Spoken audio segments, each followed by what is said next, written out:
si pasien ini kena guna-guna lah gitu ya, kena santet.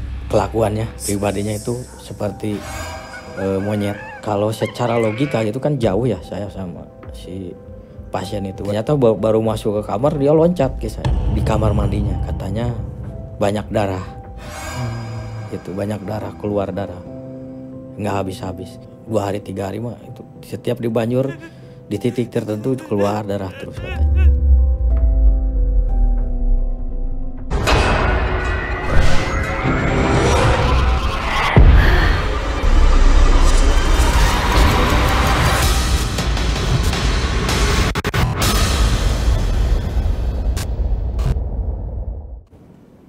Assalamualaikum warahmatullahi wabarakatuh. Selamat malam Sobat Kumis. Gimana kabarnya malam Jumat ini? Semoga dalam keadaan yang sehat walafiat ya. Balik lagi bersama saya Oik di podcast Kumis Kupas Mistis, acara yang bahas tentang hal-hal mistis di sekitar kita. Dan tema kita malam ini yaitu fenomena maraknya pengobatan medis dan non-medis. Jadi banyak kan sobat-sobat Kumis di rumah pernah dengar pengobatan-pengobatan non-medis yang benar atau yang tidak, yang kurang benar lah, oknum-oknum tertentu. Nah di sini mungkin akan dijelaskan dengan pakarnya, yaitu beliau bisa dibilang seorang pakar spiritual. Mari kita sambut Ki Galuh. Ki Galuh, assalamualaikum. Waalaikumsalam warahmatullahi wabarakatuh. Salam kenal Ki. Ya, salam kenal juga. Baru sekali nih ke Kumis berarti ya? Ya, baru sekali nih. Tapi Ki Galuh gimana kabarnya? Alhamdulillah sehat ya. Sehat. Alhamdulillah. Ki Galuh nih dengar-dengar kan sebagai ketua FKPPAI DPC Karawang nih. Yang saya baru tahu itu berarti FKPPAI ketuanya beda-beda ya setiap tempat gitu, setiap daerah. Iya betul, saya kebetulan ketua DPC Karawang gitu ya. Udah berapa lama tuh Ki? Mungkin udah sekitar dari 2019 lah gitu ya. 2019 sampai 2025. Ini berarti nggak ganti-ganti Ki atau gimana? Kebetulan ini mau dua periode saya gitu di DPC Karawang gitu. Berarti kepilih 2 kali ya Ki? Ya alhamdulillah. 5 tahun sekali berarti ya? 5 tahun sekali biasanya. Oke. Nah kegiatannya apa aja kalau di FKPPAI Karawang tuh? Nah kebetulan kita sebagai pengobat tradisional lah ya, pengobatan alternatif yang mungkin terhimpun di dalam organisasi Forum Keluarga Paranormal dan Penyuluh Alternatif Indonesia gitu ya. Banyak kegiatan yang kita lakukan seperti bakti sosial untuk pengobatan alternatif. Salah satunya ya? Salah satunya itu. Ataupun yaitu tadi kita bersinergi juga dengan Dinas Kebudayaan ataupun kebudayaan lokal gitu ya, tradisional yang ada di Karawang ataupun sekitarnya. Benar. Berarti intinya mungkin kalau udah masuk FKPPAI Karawang itu lebih terpercaya ya, maksudnya ya kan banyak oknum-oknum tertentu yang betul kurang memadai lah untuk masalah ini gitu. Betul ya. Nah member personilnya berapa Ki kira-kira? Banyak? Kalau di Karawang sendiri mungkin sekitar yang tergabung itu ya dari terapis, dari praktisi spiritual dan supranatural dan pengobat tradisional itu mungkin sekitar 40 orang. Itu khusus dari wilayah Karawang aja atau? Khusus Karawang. Dari luar Karawang ada juga? Dari luar Karawang biasanya kita karena per DPC, jadi kita per kabupaten kita bentuk. Bentuknya gitu per kabupaten ya? Per kabupaten. 40 orang lumayan Ki untuk. Alhamdulillah sih mungkin ada yang aktif, ada yang tidak aktif gitu ya, biasalah. Tapi alhamdulillah sih udah yang tergabung sih mungkin sekitar 40 orang, kurang lebih lah ya. Tapi boleh diceritain sedikit nggak? Ini maksudnya FKPPAI DPC Karawang itu kira-kira terbentuknya kapan dan kenapa terbentuk gitu? Sebenarnya FKPPAI di Karawang itu sudah terbentuk dari sebelum saya juga ada gitu ya. Oh gitu. Cuman mungkin naik timbul gitu ya. Baru secara terstruktural gitu ya, secara terorganisir mungkin baru di angkatan saya lah mungkin ya gitu ya. Mungkin di tahun 2019 itu ya kita mulai membentuk di Kabupaten Karawang, kita mengumpulkan praktisi pengobat tradisional dan penyembuh alternatif lah gitu ya, juga praktisi supranatural spiritual juga gitu ya. Kalau di tengah tahun ini ada kegiatan apa nih? Untuk saat ini yang terdekat, Dekat-dekat ini. yang terdekat ini mungkin ada pengobatan alternatif di Milangkala, salah satu komunitas ya di Karawang, dan debus mungkin ya, perform debus juga dari FKPPI DPC Karawang. Oh itu juga Itu yang ada terdekat. ya, salah satu budaya kita Iya, yang betul. dilestarikan ya, udah bus ya. Betul. Selain menjadi ketua FKPPI DPC Karawang ini, kegiatan mistis sehari-hari apa aja nih Ki? Boleh diceritain nggak? Saya sendiri buka pengobatan alternatif. Iya katanya kan Ki Galuh punya padepokan Ya ya. punya padepokan Galuh Cakrabuana gitu ya. Dan itu fungsinya untuk pengobatan alternatif. Betul. Saya juga selain pengobatan alternatif juga membuka ya tuh bimbingan belajar lah untuk menjadi seorang terapis, menjadi seorang pengobat tradisional lah gitu ya. Kita adakan pelatihan-pelatihan seperti itu. Pelatihannya contohnya kayak gimana Ki? Apa aja ilmunya yang akan dipelajari di situ gitu? Mungkin Biasanya ada saya lebih kumis. tekankan ke hal-hal terapisnya, karena kadang kan dari kebatinannya juga ada, dari supranatural juga ada, spiritualnya juga ada. Tapi lebih ditekankan ke terapisnya, ke pengobatan alternatifnya, karena biar berguna untuk mereka yang bisa mempelajarinya, untuk dipergunakan untuk masyarakat gitu ya, dipergunakan Iya, untuk atau membantu. pencarian lah ya, mungkin salah satunya mungkin ya. Gitu. Tapi kebanyakan yang datang ke situ untuk belajar apa nih Ki? Biasanya lebih ke terapisnya, totok saraf ataupun hal yang lain Totok gitu ya. saraf salah satunya kayak Salah gitu. satunya itu. Ada lain lagi selain totok saraf maksudnya di situ? Ada bekam, alis jamah, pasdu, terus terapi bakar ya, metode itu kan termasuk metode lah ya sebenarnya. Iya. Tetapi ya kita bekali juga dengan olah energi gitu ya. Terus ada sisi kebatinannya juga gitu ya. Ya kita kombinasikan lah gitu ya. Karena itu hanya metode, tetapi kita juga harus punya energi, punya kekuatan untuk untuk Merasakan penyembuhan itu. Karena ya selain menyembuhkan orang lain, kita harus punya bentengan dulu lah gitu ya. Minimal kita tidak ikut sakit lah, minimal kita ngobatin orang malah kita yang sakit. Nah banyak hal yang seperti itu gitu juga. Emang berarti bisa ya, maksudnya energi orang sakit itu ke transfer yang ngobatin gitu, makanya yang ngobatin jadi sakit gitu, lebih ke situ. Bisa, betul, karena setiap yang datang ini kan macam-macam yang sakit itu. Ada yang medis, ada yang non medis gitu ya. Dan energi-energi mereka ini pasti kan terserap sama energi kita. Yang akhirnya kan ya banyak yang pengobat sendiri, yang penyembuh sendiri yang istilahnya terkena dampaknya. Praktisi sendiri itu yang terkena dampaknya gitu ya. Akhirnya yang banyak yang sakit, bahkan ada juga yang bisa ya itu tadi lewat itu ya. Kalau gitu ya, makanya itulah sebelum mengobati ya kita harus kuatkan dulu dari kita gitu ya. Kalau Ki Galuh sendiri dilihat di sosial media tuh sering menangani pengobatan sakit medis dengan terapi alternatif. Biasanya sakit apa aja tuh Ki yang banyak ditangani yang datang ke Ki Galuh? Biasanya saya banyaknya yang stroke, saraf kejepit, sama lambung ataupun GERD anxiety. Jadi banyak yang gangguan psikis lah gitu ya. Biasanya itu. Biasanya lambung ini kan pasti larinya ke psikis. Biasanya yang sudah parah-parah gitu ya, ke GERD anxiety disorder lah gitu ya. Nah ini yang biasanya kita obati juga itu, karena dari psikisnya juga.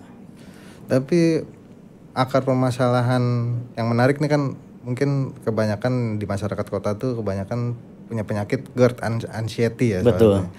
Itu titik pokok utama masalahnya kenapa kira-kira Ki? Sebenarnya dari pola pikir sih.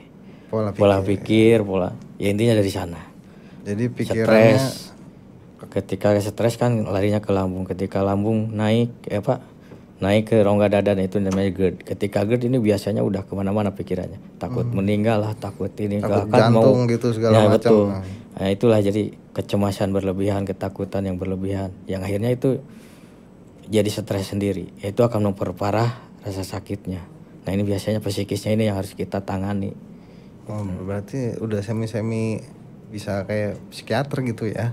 Lebih Maksudnya ke hipnoterapi. hipnoterapi. Oh, biar sugestinya tuh baik-baik terus Betul. gitu ya.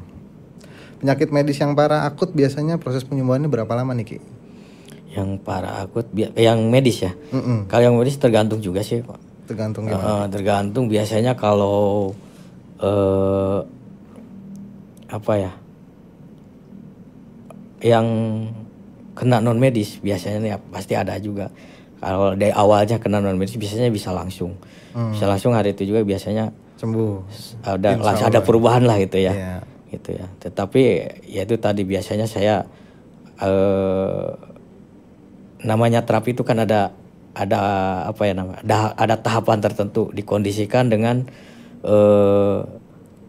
kondisi si pasiennya. Jadi bertahap. Biasanya kalau saya biasanya dalam 4 kali pertemuan itu buat target saya sendiri gitu ya. Progresnya seperti apa sampai 4 kali pertemuan. Itu nanti setelah ke sana ya silakan mau diteruskan apa lanjut, misalnya jangkanya agak apa ya namanya renggang gitu ya. Biasanya 4 kali pertemuan itu saya 2 minggu. Dalam 2 minggu ini biasanya saya lihat progresnya seperti apa, perkembangannya seperti apa. Sudah ada kebanyakan. Sudah terlihat gitu ya. Biasanya alhamdulillah 1 kali 2 kali 3 kali biasanya sudah ada perubahan lah yang lebih baik lah gitu ya. Untuk si pasien ini tadi ya. Iya, untuk si pasiennya.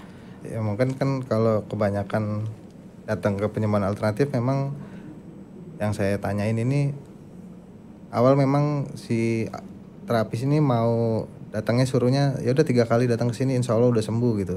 Tapi begitu ketiga kali suruh datang sekali lagi akhirnya kok nggak kelar gitu. Biasanya gitu. Itu menurut tanggapan Ki Galuh gimana tuh? Nah, kalau hal itu kan kembali ke pasien ya. Nah, kembali ke pasien. Kalau misalnya merasa sudah tidak berapa kali pertemuan atau ya minimal 4 kali pertemuan saya kesananya harus datang lagi, tapi ada iming-iming tertentu, harus beli ini, harus beli itu, kurang ini, kurang itu.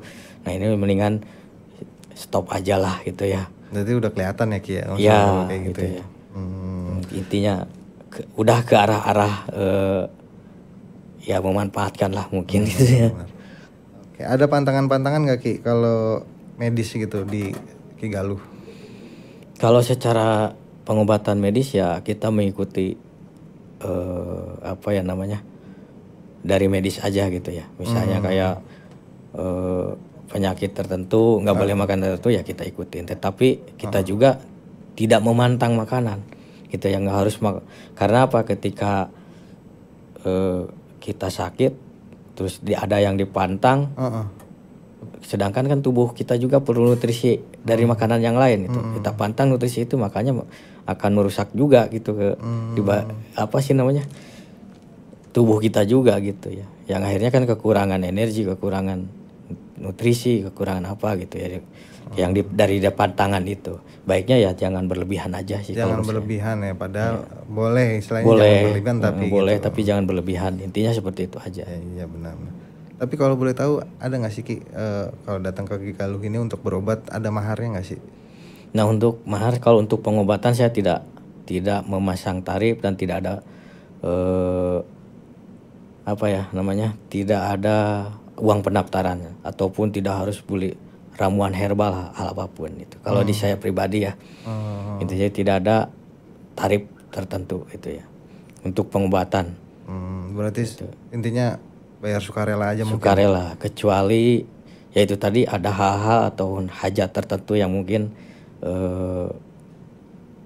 ataupun ada media-media tertentu lah gitu ya, ketika ada ada sakit non medis yang mungkin harus kita persiapkan lah gitu ya. Mungkin contohnya sajen gitu Ki atau gimana? Kalau sajen sih enggak, tapi lebih ke apa sih namanya, lebih ke medianya lah gitu ya. Medianya seperti apa Ki? Mungkin kalau biasanya kan setelah untuk pembersihan sih kalau menurut saya sih. Bisa dari kadang saya menggunakan media telur. Terus media telur sama garam untuk ruqyah lah gitu ya, garam ruqyah. Itu sama air kelapa muda. Itu untuk non medisnya ya, untuk pembersihan non medis biasanya saya pasien untuk mempersiapkan hal itu gitu. Oke. Di zaman sekarang kan serba modern nih. Masih rame nggak kira-kira yang datang ke tempat Ki Galuh untuk pengobatan alternatif gitu? Kalau ke tempat saya sih alhamdulillah. Karena saat ini sih emang pengobatan alternatif ini lagi menjadi sorotan ya gitu ya. Banyak pasien-pasien yang mencoba untuk mengambil jalur langkah alternatif gitu ya, karena ya itu tadi kemungkinan ya sudah jenuh, mungkin sudah jenuh di medisnya gitu ya, mungkin mencoba untuk ke jalur alternatif. Nah untuk bagi saya sih ya, pengobatan alternatif ini ya sebagai pelengkap dari medis gitu ya, ketika ya itu tadi seharusnya sebagai pelengkap. Jadi pengobatan alternatif itu tidak serta-merta ada hal-hal klinik, ada hal-hal gaibnya gitu ya, tetapi bisa berdampingan dengan pengobatan medis gitu ya. Berarti intinya pengobatan non medis itu sebenarnya pelengkap, penunjang gitu gitu ya. Biar si pasien ini lebih cepat sembuhnya gitu.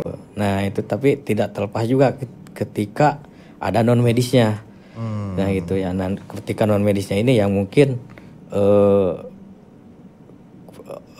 sakit yang mungkin tidak terdeteksi gitu ya oleh alat-alat medis ataupun obat-obatan medis. Nah ini biasanya sudah berobat ke sana kemari, sembuh sebentar, sakit lagi, tapi tidak terdeteksi itu sakitnya apa. Itu kan sering terjadi ya di masyarakat. Biasanya lari ke pengobatan alternatif, dan ini biasanya ada hal-hal yang mungkin menghambat untuk kesembuhannya. Nah ini energi-energi yang menghambat ini yang biasanya kita bersihkan agar ya menunjang lah, mempercepat ke penyembuhannya gitu. Oke, berarti kan tadi kita lagi ngomongin pengobatan medis dari segi Ki Galuh ya. Sekarang betul. Masuk ke pengobatan medis nih. Iya. Selain Ki Galuh menangani alternatif medis, Ki Galuh juga menangani sakit-sakit yang non medis nih Ki. Sakit yang bagaimana tuh kira-kira? Santet kah atau gimana misalnya? Sejauh mana Ki Galuh menangani pasien yang terkena santet? Ada nggak cerita di situ gitu? Ya selain menangani sakit medis ya, Pak. Biasanya kan sakit ini ada penyebabnya gitu ya. Oke. Ya, penyebabnya itu kadang ya itu tadi dari non medis yang menjadi penyakit medis. Nah ini biasanya hal ini ya yang terjadi, dan saya pernah menangani lah gitu ya pasien-pasien yang ya itu tadi lah kena kiriman orang ataupun kayak bahasa kliniknya saya kena santet lah atau apa gitu ya, dan itu saya pernah menangani gitu ya. Separah apa Ki pasiennya ketika datang ke Ki Galuh nih? Ada yang sampai kena santet, terus ada yang tidak sampai bisa bicara, terkunci gitu ya. Secara medis. Secara medis dia udah berobat. Udah semuanya lah gitu ya, udah CT scan, dan ternyata stroke, tapi tidak ada penyumbatan atau segala macam itu gimana? Istilahnya tidak ada lah gitu, tidak terdetek, dan itu juga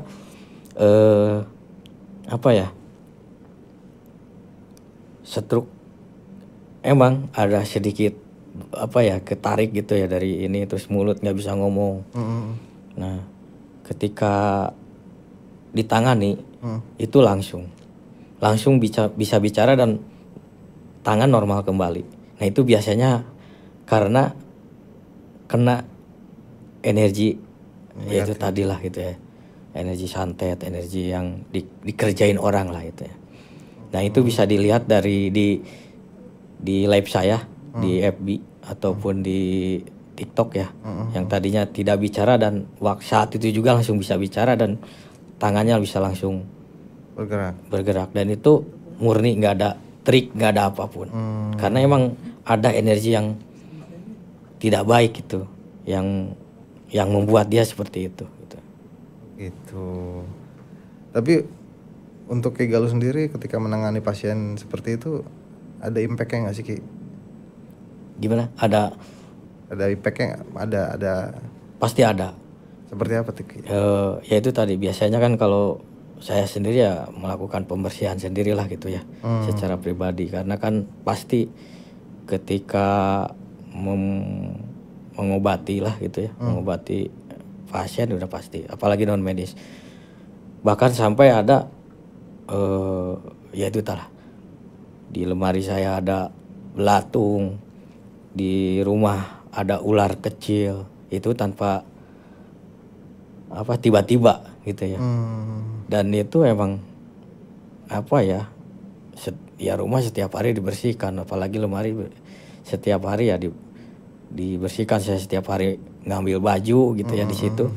Pas sehabis penanganan itu ada belatung di baju saya gitu ya, di lemari. Dan itu banyak, kalau 1-2 itu ya wajar ya, ini kan banyak. Dan itu sumbernya tidak ada. Nggak ada bangkai, nggak ada bangkai, nggak ada apa. Gitu. Nah itu yang menjadi ya di luar nalarnya lah, seperti nalar ya. Tapi yang saat itu Ki Galuh lakukan ya udah dibersihin aja gitu ya? Ya dibersihkan. Bersihkan standar lah ya gitu maksudnya. Ya pastilah ada pembersihan tertentu lah buat tertentu. Iya. Untuk mengatasinya lah gitu ya. Ada nggak sih pasien Ki Galuh tuh yang non medis tuh sampai karena saking dikiriminnya berat gitu sampai mohon maaf meninggal gitu? Kalau untuk yang meninggal sih selama ini belum sih. Belum. Kalau yang ditangani Ki Galuh. Yang ditangani saya sih belum ada yang sampai meninggal gitu. Kalau rata-rata penanganan alternatif ini kan ada pantangannya nih. Dari Ki Galuh sendiri ada nggak pantangannya? Kalau saya sendiri nggak ada pantangan tentang pengobatan lah, kecuali nanti mungkin ketika sudah dideteksi dari si pasien sendiri, nanti setelah apa ya namanya, setelah penanganan sudah ini biasanya ada syarat tertentu lah. Contohnya biasanya ya kalau saya sih lebih ke apa ya, ya itu tadi sodako ataupun apa untuk menangkalnya gitu ya, untuk diterapkan ke pasien lah gitu. Ada nggak sih yang awalnya tuh datang ke Ki Galuh nih dia sakitnya tuh medis, tapi begitu ditangani ternyata ada hal-hal mistisnya, boleh ceritain nggak Ki? Banyak. Salah satu ceritanya? Salah satunya ya mungkin tadi itu ya apa sih namanya? Yang stroke itu ya? Yang tadi yang stroke. Terus tidak bisa bicara dan langsung bisa bicara. Terus ada lagi yang lebih ekstrim mungkin ya ketika saya menangani di satu daerah lah gitu ya. Ini berarti Ki Galuh keluar nih? Keluar. Kebetulan memang dari teman Padepokan lah gitu ya, yang menangani sebelumnya. Dan ternyata ini katanya apa ya, sakitnya non medis gitu ya. Nah waktu itu kan saya sudah diundanglah ke sana gitu ya, bukan diundang, untuk datanglah untuk mengecek sakitnya gitu ya. Dan kebetulan emang ekstrim gitu ya. Ekstrim itu ya gimana ya, si pasien ini kena guna-guna lah gitu ya, kena santet, di mana kelakuannya pribadinya itu seperti monyet.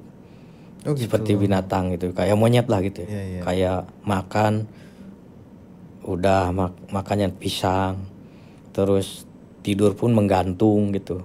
Gitu Ki? Iya, sampai saya datang ke sana itu udah 7 hari kenanya itu. Udah 7 hari, selama 7 hari itu setiap malam dijagain sama warga. Kenapa tuh Ki dijagain? Ya karena itu sering ngamuk, sering ya kelakuannya saya kayak monyet gitu. Sampai makan, sampai apa ya, sikapnya itu kayak monyet lah gitu ya, garuk-garuk kayak udah persis banget. Sampai tidur pun ya menggantung di tiang pintu gitu. Gitu. Iya.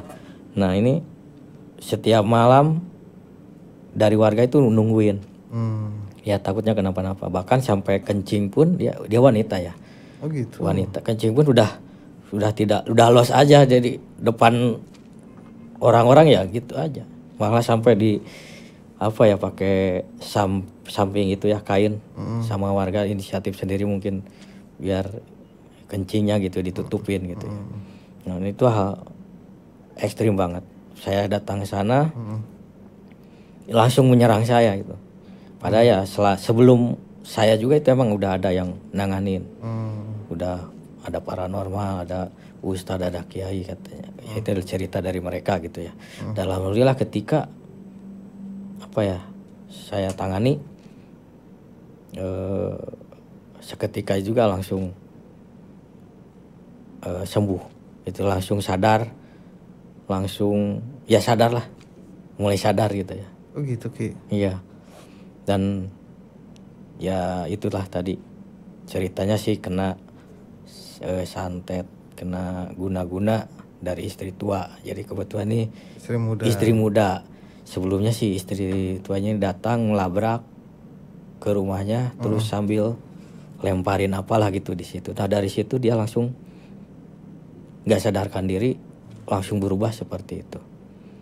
Langsung berubah seperti ya itu tadi kelakuannya kayak monyet gitu ya. Sampai loncat-loncat, makan juga apa sih namanya? Makan pisang dikasih nasi nggak mau. Tapi apa yang Ki Galuh lakukan di situ awalnya gitu? Maksudnya kayak gimana sih gitu? Boleh diceritain sedikit nggak? Ritualnya seperti apa gitu ketika datang ke situ gitu? Sebenarnya sih kalau saya sih lebih ke apa ya? Dideteksi dulu ya dari ini emang karena waktu itu memang langsung nyerang saya. Itu langsung nyerang megang kaki saya gitu langsung di ini ya sebenarnya langsung ditarik aja sih seperti itu pakai keilmuan tertentu lah dan doa-doa gitu ya. Jadi waktu itu emang tidak pakai media apapun gitu ya, tidak pakai media yang harus karena emang darurat lah gitu ya, emang udah menyerang terus ya udah menyerang ya emang refleks saya langsung ditarik dikeluarkan ya tiba-tiba langsung sadar gitu. Terus tadi yang dilempar sama istri tuanya itu nggak ketemu apa barangnya atau gimana?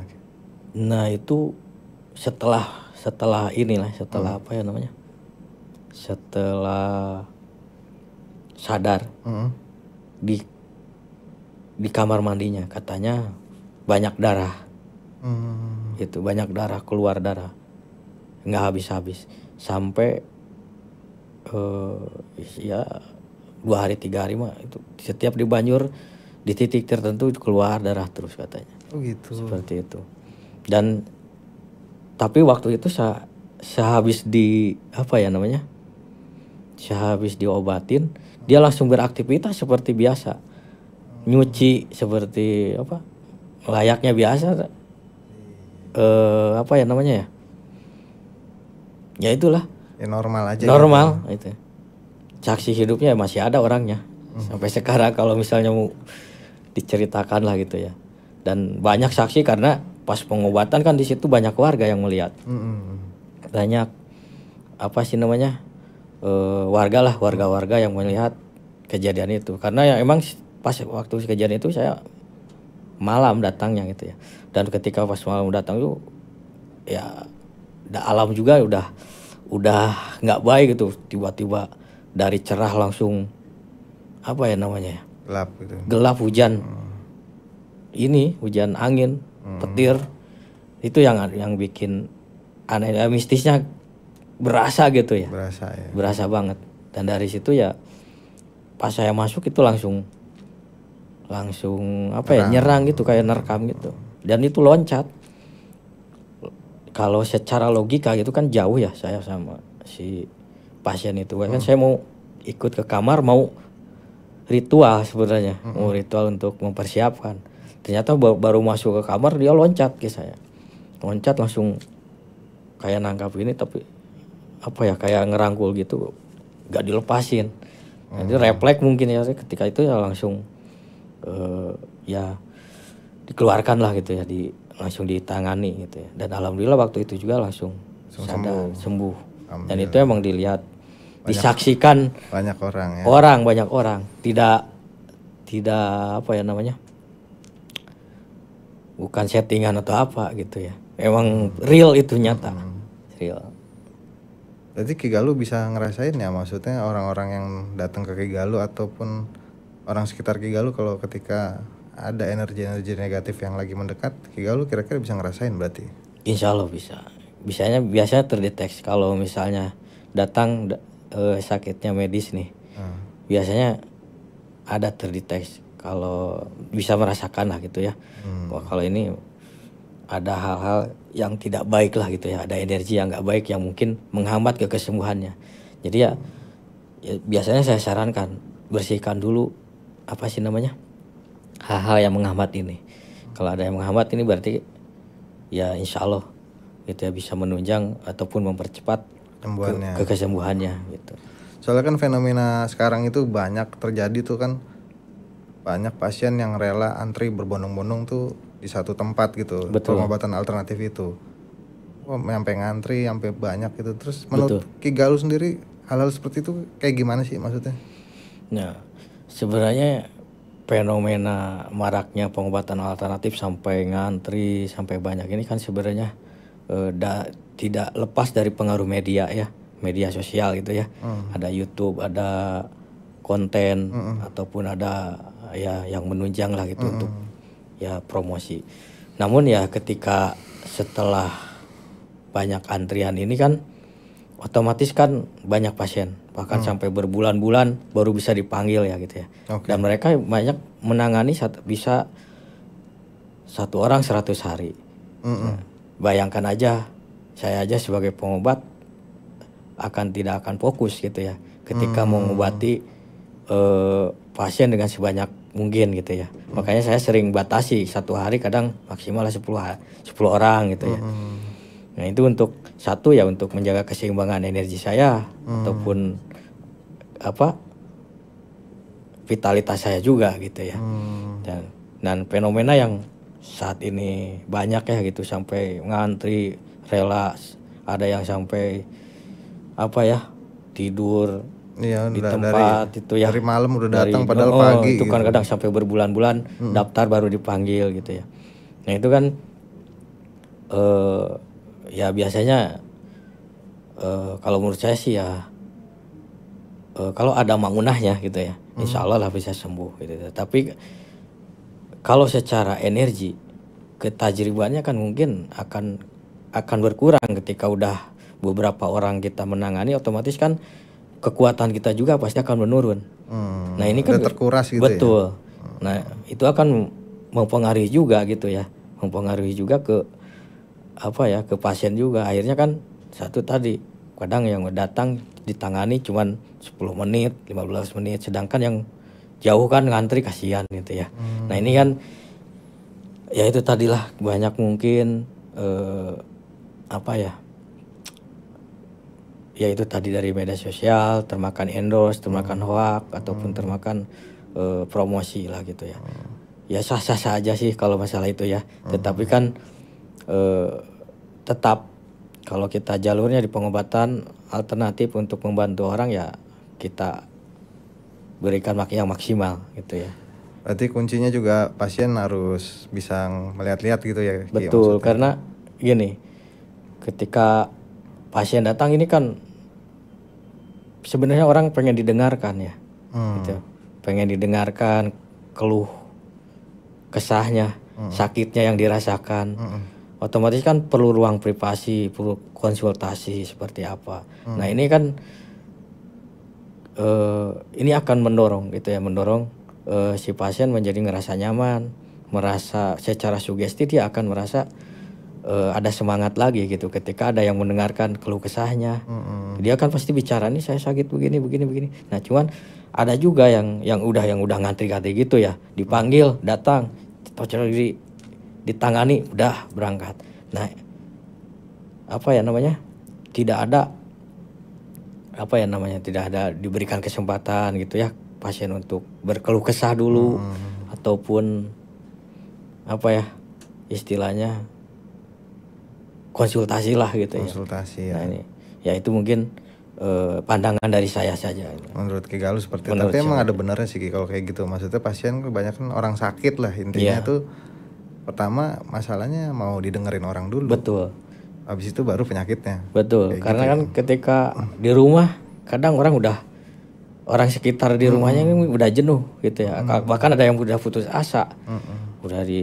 Udah malas ngurusinnya mungkin dalam Iya, hatinya mungkin gitu. Mungkin begitu. tidak mau berani ngomong ke si pasien. Akhirnya kan ngurus pasiennya mau enggak. Nah, ketika datang pengen berobat ditanganinya seperti itu. Kadang ya down juga nantinya sakitnya. Jadi tidak ada support system lah namanya gitu ya. Benar. Tapi pengobatan non medis ini dengar-dengar menggunakan bantuan jin atau sihir nih Ki. Betul. Menurut Ki Galuh ini gimana nih? Ki Galuh pakai nggak media-media gitu atau Ki Galuh pakai media apa? Baik. Untuk pengobatan alternatif ya, ya kan banyak metode gitu ya. Terlepas dari pengobatan medisnya ya, metode terapisnya gitu ya. Kan ada bekam, ada alpasdu, ada totok saraf, refleksi atau hal apapun. Udah tentu, udah pasti ada ada energi-energi tertentu ya yang mungkin harus kita pergunakan gitu ya, karena itu untuk menunjang kesembuhannya juga si pasien gitu ya. Ada doa ataupun ada ritual tertentu lah di balik pengobatannya gitu ya, di balik berhadapan dengan pasien ya udah pasti ada ritual tertentu ataupun hal-hal yang harus kita kerjakan agar keilmuan kita itu lebih tajam lah gitu ya, lebih tajrib gitu untuk menangani pasiennya gitu. Ya tentu ada lah, karena tetapi kan kembali ke orang, kembali ke terapisnya itu sendiri, ngambil keilmuannya dari apa? Ada yang dari olah energi, ada yang dari kendali hodam, ada pun dari olah rasa dan olah pikir. Nah itu mereka mengambil lewat jalur mana dan mengaplikasikannya bagaimana ke pasien gitu. Kalau Ki Galuh sendiri? Kalau saya sendiri mungkin awalnya emang dari kendali hodam lah gitu ya. Biasanya kan yaitu tadi belajarlah ilmu hal supranatural lah gitu ya. Dan karena kesini makin berkembanglah keilmuan, saya coba kolaborasikan dengan olah energi ya, seperti prana, seperti reiki, seperti chi atau hal-hal seperti lah energi pengolahan energi, dari pernapasan ataupun dari energi semesta dan energi tubuh manusia juga gitu ya. Berarti intinya Ki Galuh ini mengumpulkan banyak metode untuk sekarang ya. Betul. Untuk ya biar yang paling bagus yang mana gitu ya, mungkin kayak gitu. Ya betul ya, kita kondisikan dengan pasiennya. Soalnya kan jadi kontroversi sekarang tuh pengobatan alternatif atau non medis ini kan dalam tanda kutip banyak penipuan nih Ki gitu. Betul. Itu tanggapan Ki Galuh sendiri gimana tentang itu gitu? Ya, kalau menurut saya sih kalau penipuannya dari metode sih ya metode pengobatan gitu ya. Itu lebih ke, kalau menurut saya gitu ya, lebih ke teknik sebenarnya ya, teknik pengobatan. Karena kan kayak totok saraf mungkin ada jari petir gitu misalnya. Ada titik saraf tertentu yang mungkin ada teknik khusus sehingga si pasien merasakan efeknya luar biasa gitu ketika disentuh di titik-titik saraf tertentu. Dan itu ada teknik khusus, bukan trik sebenarnya. Tapi teknik sebenarnya, lebih ke teknik gitu ya. Dan ada juga yang tekniknya dengan alat gitu ya. Ada dengan listrik ataupun alat-alat seperti itu. Nah, banyak hal sih untuk metode-metodenya gitu ya.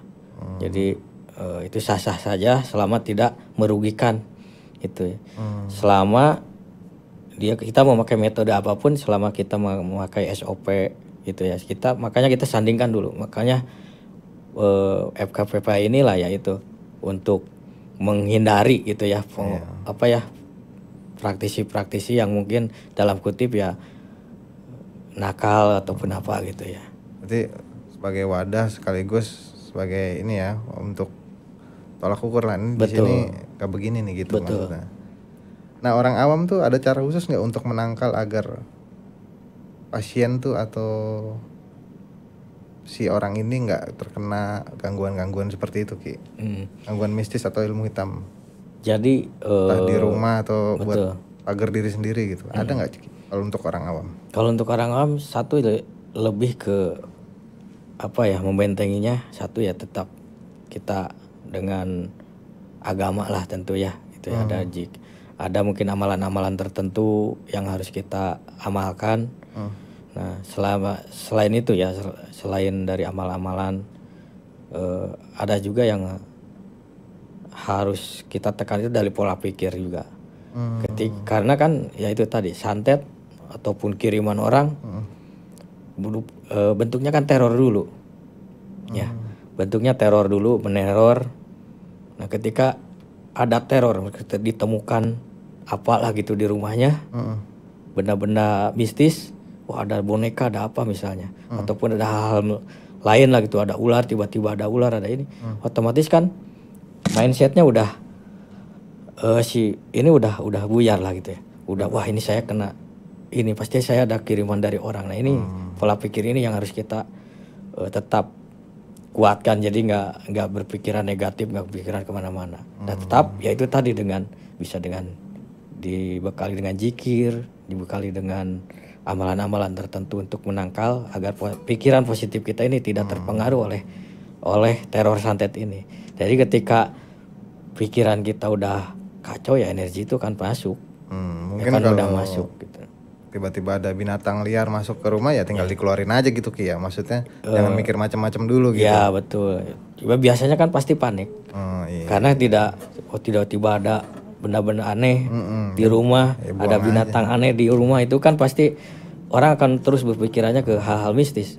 Tapi ya buang aja ya Ki ya, menurut saran Ki Galuh nih berarti. Ya buang aja. Intinya pikirannya kita, walaupun itu emang betul gitu ya, emang benar itu energi negatif. Tetapi kan ketika kita bisa memblok dari pikiran kita, insya Allah energi negatif ini ataupun hal yang mistisnya gitu ya, kliniknya ataupun ada santet atau apa gitu bisa terblok gitu ya. Gitu, Tapi ya itu tadi dengan zikir, dengan amalan tertentu gitu ya, yang mungkin harus kita amalkan ataupun yang harus kita laksanakan lah untuk seperti itu. Biasanya kan kalau udah ada hal-hal seperti itu udah panik gitu ya, udah wah pikirannya kemana-mana gitu. Tapi kalau dari agama nih Ki, dari segi agama apakah pengobatan medis tidak menyalahi aturan agama gitu? Terlepas dari jalur kanan dan kiri nih Ki. Iya. Menurut Ki Galuh gimana? Kalau menurut saya sih selama masih dalam koridor yang benar gitu ya, dalam koridor sesuai syariat, sesuai agama gitu ya, ya tidak ada masalah gitu ya. Karena kan ya itu tadi pengobatan alternatifnya sebagai pelengkap gitu ya, sebagai pelengkap dari pengobatan medis gitu kan. Hal-hal yang tidak terdeteksi dari pengobatan medis, alat-alat medis ataupun obat-obatan medis, biasanya orang kan lari ke jalur non medis, alternatif. Dan selama tidak menyalahi aturan agama, insya Allah lah. Kalau menurut saya ya sah-sah aja. Insya Allah ya Ki ya. Ki Galuh, untuk terakhir nih, ada nggak pesan-pesan buat sobat kumis di rumah tentang permasalahan pengobatan non medis ini gitu? Entah apa gitu, biar sobat kumis di rumah lebih tahu, lebih ngerti ketika mau berobat tuh harus kayak gimana gitu. Baik, ya mungkin untuk rekan-rekan lah yang kena, untuk rekan-rekan yang kena inilah gitu ya.